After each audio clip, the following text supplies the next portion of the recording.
కొరింథీయులకు రాసిన పత్రిక 5వ అధ్యాయం 17వ వచనం. కాబట్టి ఎవడైనా క్రీస్తునందున్న ఎడల వాడు నూతన సృష్టి. దేవుని యందు ఎవరైతే ఉంటారో వారు నూతనంగా సృష్టించబడిన వారు. గత జీవితం ఎలా ఉంటుందో తెలియదు. భయంకరమైన జీవితాల్లో గడిపిన వారు కూడా వాళ్ళు ఎలాంటి వారు, ఎంత క్రూరమైన వారు అయినప్పటికీ, వాడు దొంగ అయినప్పటికీ, వాడు వ్యభిచారైనప్పటికీ, వాడు హంతకుడైనప్పటికీ, వాడు భయంకరమైన గజ దొంగ అయినప్పటికీ కూడా ఉన్నట దేవుడిని నమ్ముకున్న తర్వాత, దేవుడికి తన హృదయాన్ని సమర్పించేసిన తర్వాత వాడు నూతన సృష్టి అని దేవుని వాక్యం సెలవిస్తూ ఉంది. అందుకే దేవుని వాక్యం సెలవిస్తుంది, ఎవరైనా క్రీస్తునందున్న ఎడల వాడు నూతన సృష్టి అని దేవుని వాక్యం సెలవిస్తూ ఉంది. వాడు నూతనంగా సృష్టించబడిన తర్వాత వారి జీవితము పరిపూర్ణంగా మారి ఒక ఉన్నత స్థాయికి వెళ్ళడానికి సిద్ధంగా ఉంటుంది. చీకటిలో ఉన్నవాడు వెలుగులోకి వచ్చిన తర్వాత ఏం చేస్తా ఉంటాడు? చీకటిలో ఉన్నప్పుడు ఏం చేయాలి అర్థం కాదు ఒక మనిషికి. వాడు ఏం పాపం చేస్తున్నాడో, లేదంటే వాడు ఎలాంటి పరిస్థితుల్లో ఉన్నాడో వాడికి తెలియదు. ఎందుకంటే వాడు చీకటిలో ఉన్నాడు. వాడు గుడ్డు వాడితో సమానము. కళ్ళు మూసుకున్న వాడు ఎలా అయితే ఉంటాడో చీకటిలో ఉన్నవాడు కూడా అలాగే ఉంటాడు. ఎప్పుడైతే చీకటి నుంచి బయటికి వెలుగులోకి వస్తాడో అప్పుడు ఏదైనా కొత్త పని స్టార్ట్ చేయడానికి సిద్ధపడతాడు. ఎందుకంటే అన్నీ కనిపిస్తాయి కాబట్టి. అందుకే దేవుడు వెలుగై ఉన్నాడు. పాపి ఎక్కడున్నాడు? చీకటిలో ఉన్నాడు. పాపి చీకటి నుంచి వెలుగులోకి వచ్చినప్పుడు నూతన సృష్టిగా మారిపోతున్నాడు. దేవుని స్తోత్రం. నూతన సృష్టిగా మారిపోతున్నాడు. 2025 సంవత్సరంలో అంతా అనేక పోరాటాలు,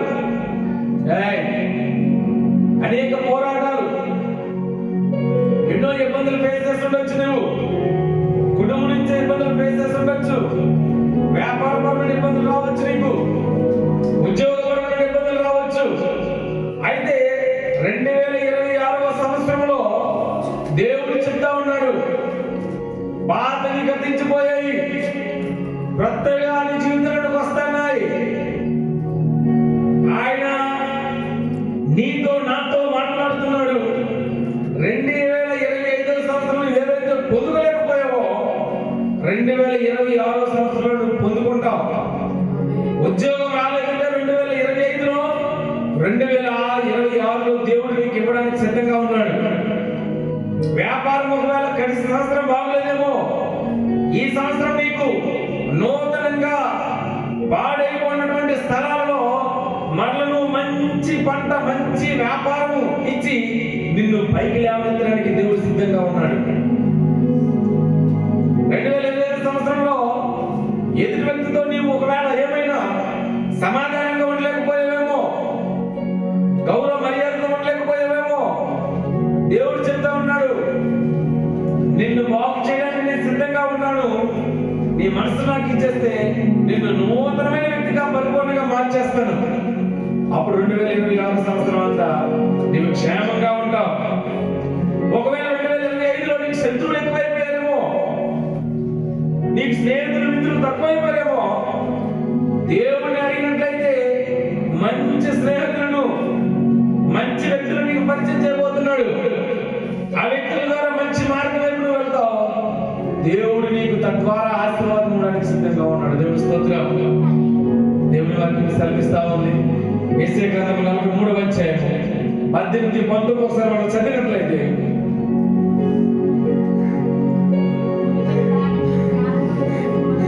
మునిపటి వాటిని మీరు జ్ఞాపకం చేసుకోవద్దు, పూర్వకాలపు సంగతులు నీవు తలంచుకోవద్దు. ఇదిగో నేను నీకు ఒక నూతన క్రియ చేయబోతున్నాను, ఇప్పుడే అది మొలిచును. దేవుని స్తోత్రం. నూతన కార్యము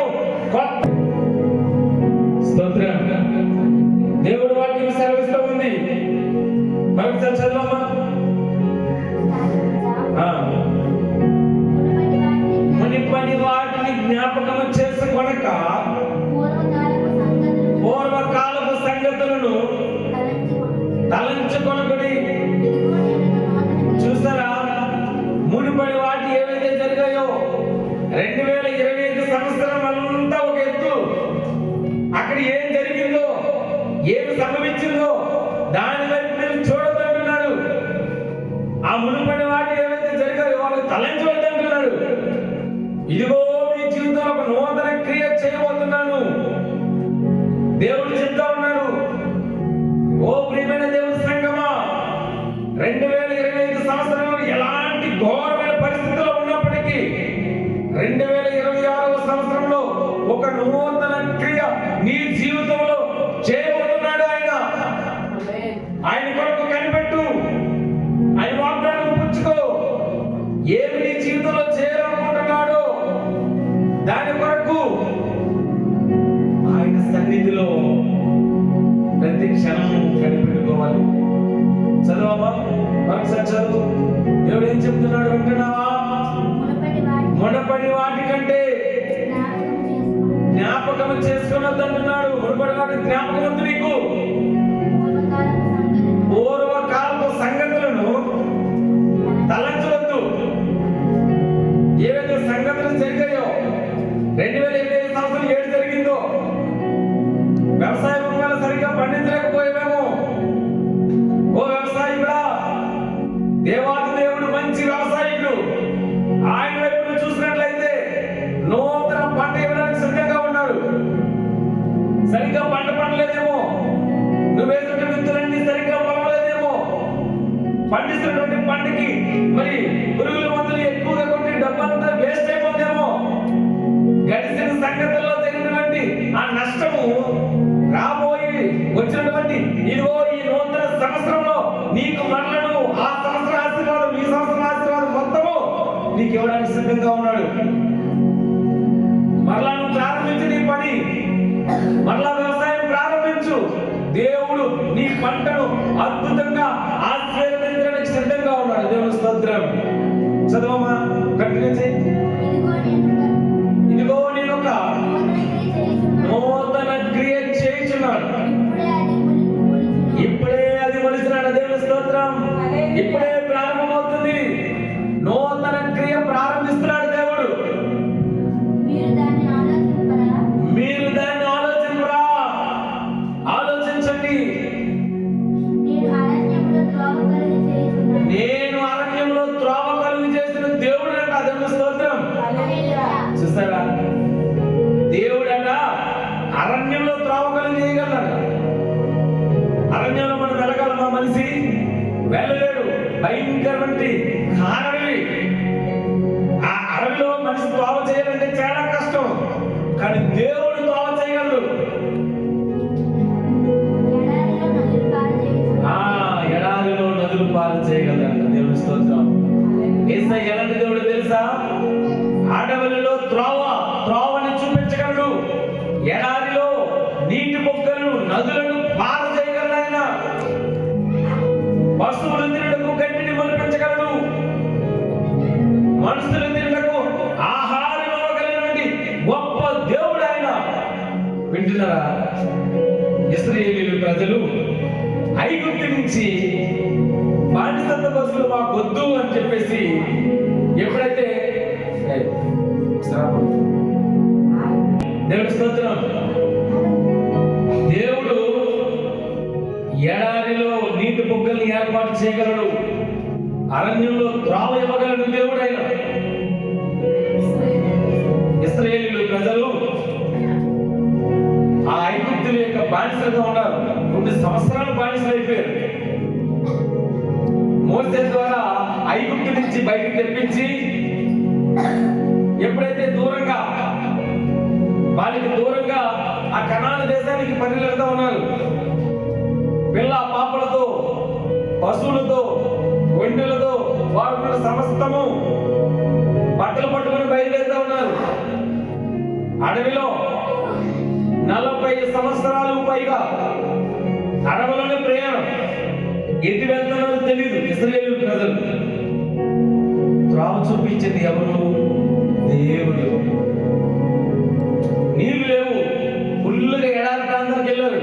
ఓ మోసే, దీనికి బదులు ఆ ఐగుప్తులో ఉంటే చక్కగా బానిస బతికిన బతుకులు.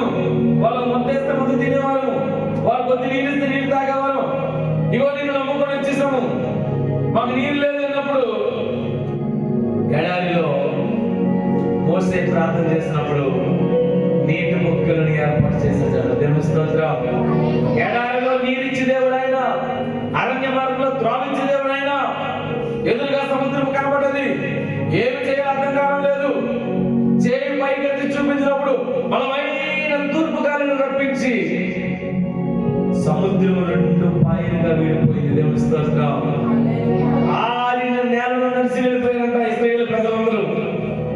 ఆరిన నేలను నడిపించగల దేవుడు ఆయన. ఒకవేళ ఏ సముద్రమైనటువంటి సమస్య నీకు అడ్డుందేమో, ఏ కారణం లాంటి సమస్య నీ జీవితంలో అడ్డుందేమో, నీరు లేని, త్రాగలేని, త్రాగుటకు ఆహారం లేని పరిస్థితుల్లో, పేద స్థితిలో ఒకవేళ నువ్వు 2025 సంవత్సరంలో ఉన్నావేమో, 2026 సంవత్సరం అంటున్నాడు ఒక నూతన పని, నూతన క్రియ నీ కొరకు చేయదలుచుకుంటున్నాను, నీవు నా వైపు చూడు అని ప్రభు చెప్తా ఉన్నాడు. నువ్వు నా వైపు చూసినట్లయితే నీకు నూతన క్రియ నీ జీవితంలో నేను మొదలు పెడతానంటున్నాడు. అందుకే దావీదు భక్తుడు అంటున్నాడు, అయ్యా మా దినాన్ని మేము లెక్కించడం మాకు నేర్పించి అంటున్నాడు. కీర్తన 90:12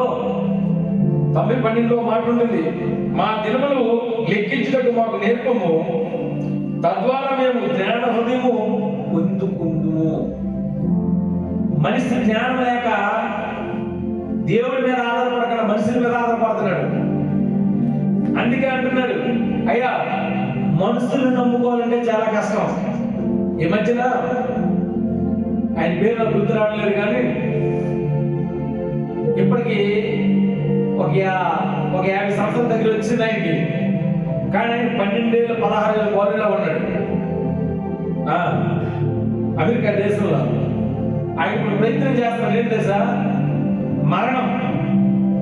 మరణించకుండా మనిషి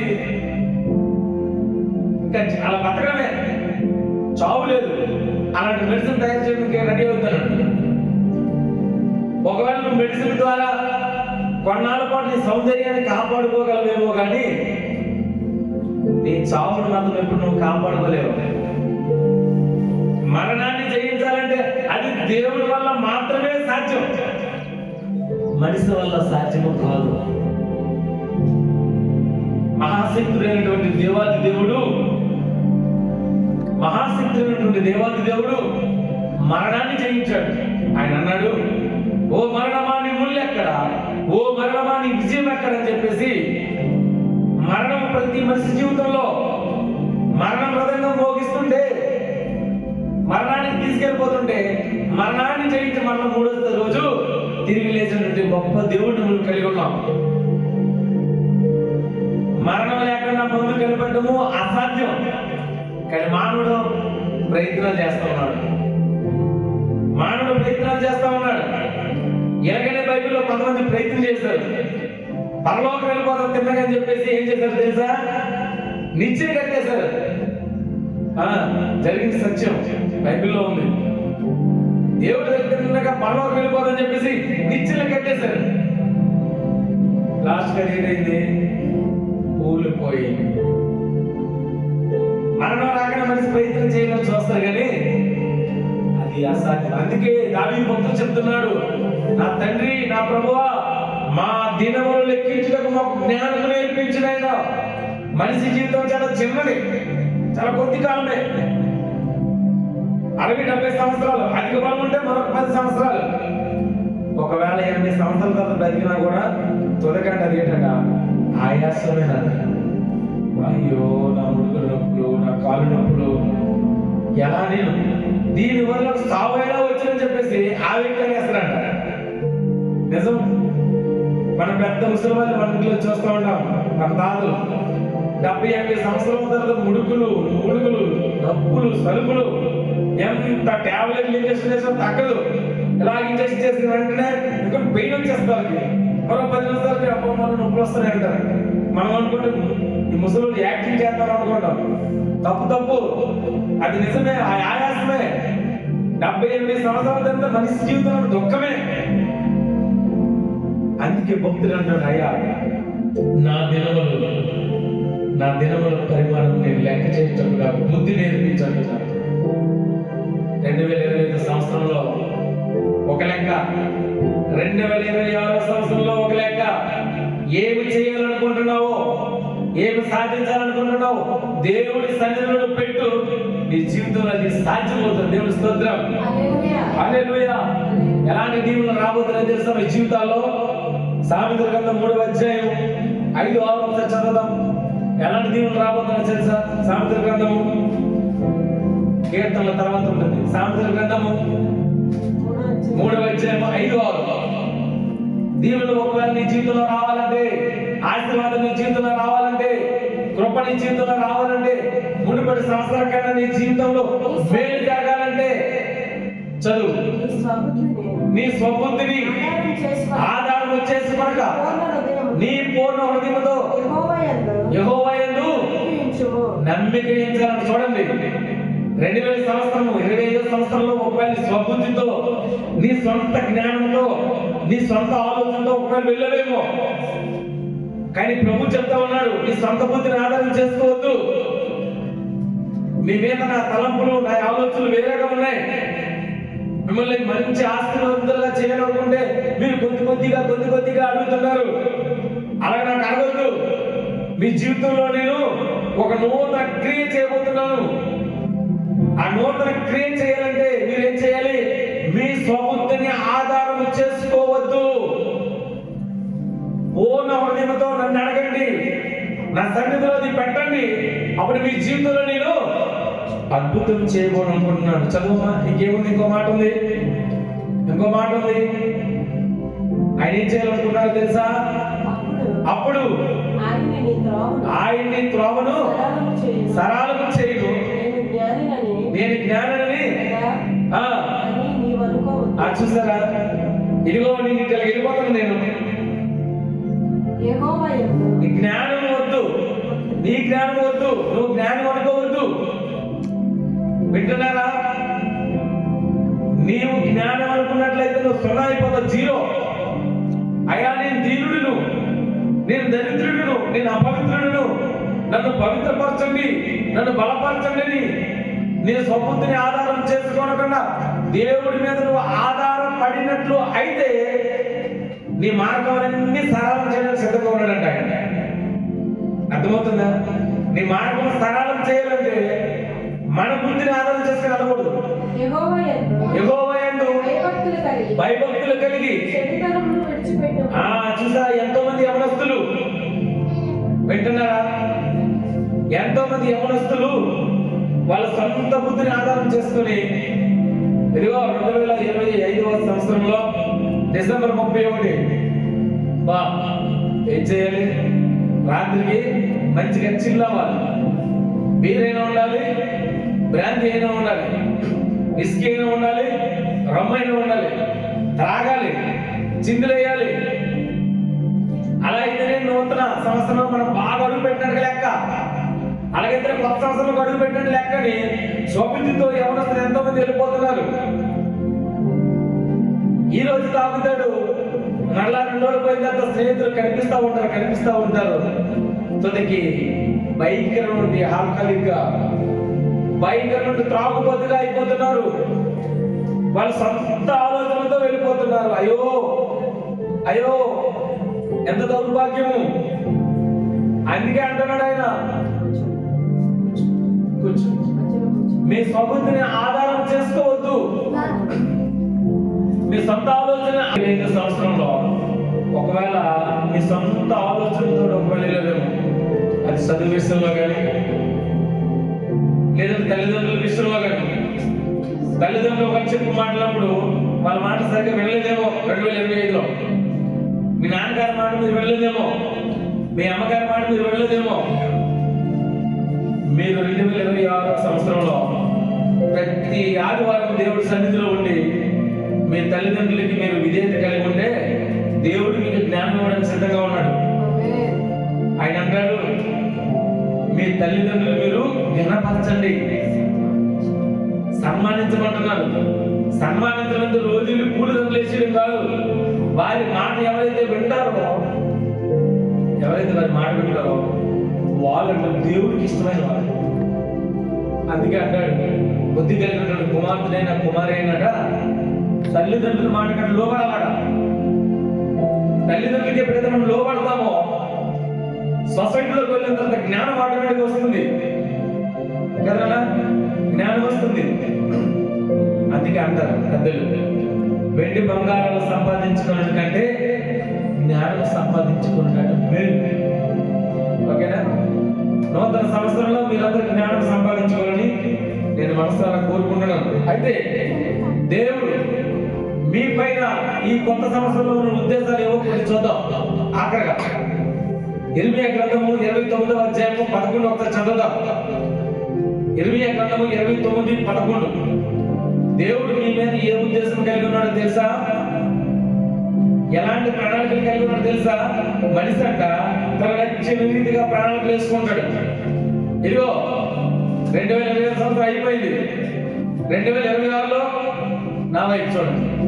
2026లో నేను ఇలా ప్లాన్ చేసుకోవాలి, అది చేసేయాలి, ఇది చదివేయాలి, అది కొట్టియాలి, అది సాధించాలని ప్రణాళికలు వేసుకుంటాడు మనిషి.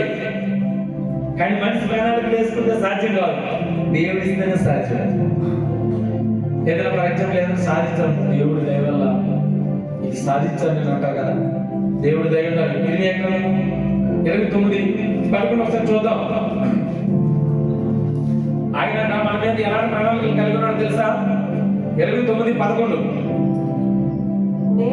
నేను మిమ్మల్ని గూర్చి ఉద్దేశించిన సంగతులు నేను ఎరుగుదాన్ని ఒకసారి ఆపమ్మ. చూసారా, దేవుడు అంటున్నాడు, నేను ఏదైతే సంగతి ఏదైతే మీ జీవితంలో నేను నెరవేర్చాలనుకుంటున్నానో ఆ ఉద్దేశం నాకు తెలుసు. చదువు, నాకు ఎరుగుతుంది, నేను తెలుసు. రాబో కాలముందు మీకు నిరీక్షణ కలిగినట్లు అవి సమాధానకరమైన. చూసారా, మనిషి ఒక నా వైపు చూడండి, మనిషి ఒకవేళ ఏమైనా వదిలేస్తా. చూసారా, ఆయన అంటున్నాడు, రాబో కాలంలో మీకు నిరీక్షణ కలిగినట్లు అవి సమాధానకరమైన ఉద్దేశంలే కానీ హానికరమైనవి కావు. ఇది యెహోవా వాక్కు అంట. దేవుడు అట మన మీద ఉన్నటువంటి ఉద్దేశాలట పెట్టినారా, అవి మంచికేనంట, హాని చేసేవి కాదట. దేవుడు ఎప్పుడైనా హాని చేస్తాడండి? అమ్మో అక్కడ నేను వెళ్ళకపోయాను, నాకు హాని జరిగిపోద్ది అని అనుకుంటారు. కానీ దేవుడు ఎప్పుడు కూడా హాని చేసే దేవుడు కాదు. అమ్మో నేను ఇది మొక్కుకున్నాను, ఇది నాకు జరగలేదని అనుకుంటాడు మనిషి. కానీ దేవుడు హాని చేసే దేవుడు కాదు. ఎందుకంటే మానవుడు అయ్యో నాకు ఇవ్వాలనుకుని ఇవ్వలేకపోయాడు, ఆయన నేను క్షమించాలని దేవుడు అనుకుంటాడు, కానీ చంపేయాలని ఆయన అనుకుంటాడు. ఒకవేళ అనుకుంటే వాళ్ళు దేవుడు కాదు, అంతే కదా. అందుకే ఆయన అంటున్నాడు, మీ గురించి నేను ఉద్దేశించిన సంగతులు సపరేట్, అవి మీకు సమాధానకరమైనవి కానీ హానికరమైనవి కావు అంటున్నాడు. అయితే దేవుడు మన మీద ఎలాంటి కాపుదల కలిగి ఉన్నాడు తెలుసా? ఆఖరిగా చూసి ముగిద్దాం. ద్వితీయోపదేశకాండము 11:12 ఒకసారి చూసి, ఆయనంట ఒక నిరీక్షణ మన మీద కలిగి ఉన్నాడు, ఒక మంచి ప్రణాళిక కలిగి ఉన్నాడు, ఒక మంచి ఆలోచన కలిగి ఉన్నాడు. సొంత బుద్ధిని ఆలోచన చేసుకొని, చిన్నవాళ్ళైనప్పటికీ పెద్దవాళ్ళైనప్పటికీ యవనస్తులైనప్పటికీ వృద్ధులైనప్పటికీ మన ఆలోచన పట్టుకొని కాకుండా ద్వితీయోపదేశకాండము 11:12 ఒకసారి చూసినట్లయితే ఆఖరిగా చూద్దాం. 11:12 చూసి ముగిద్దాం. 11:12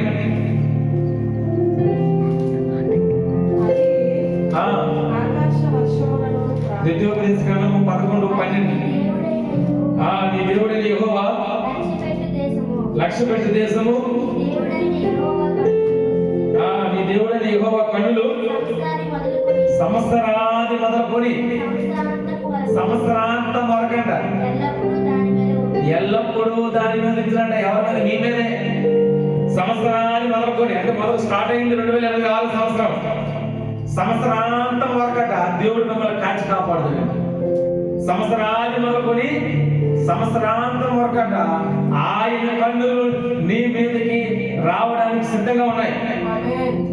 కోడి పిల్లలు కోడి రెక్కల కింద ఉన్నంత వరకు బాగానే ఉంటాయి, బయటకు ఒకవేళ అటు ఇటు స్టైల్ కూడా అనుకోండి, ఏమవుతుంది?